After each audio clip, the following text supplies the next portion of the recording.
Right, so we're going to be identifying geometric sequences. Now, you guys have already been seeing these geometric sequences. You haven't necessarily been identifying them, but what you are looking at them is you've got this ratio that you're multiplying each output by, and that's used by the R term.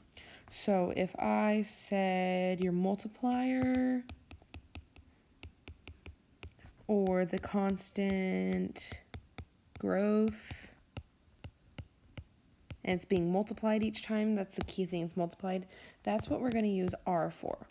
So that's going to be raised to a power, and then it's going to have another value on the outside, and that is, say, a of n raised to the n minus 1, and then some other constant there that's like your starting value.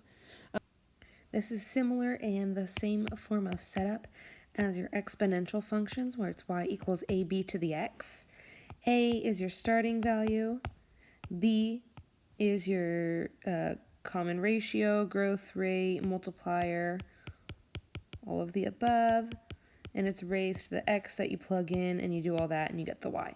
That's going to be the same format that we're looking at with these geometric sequences. So keep that in your mind as you go through these, that you have seen this before.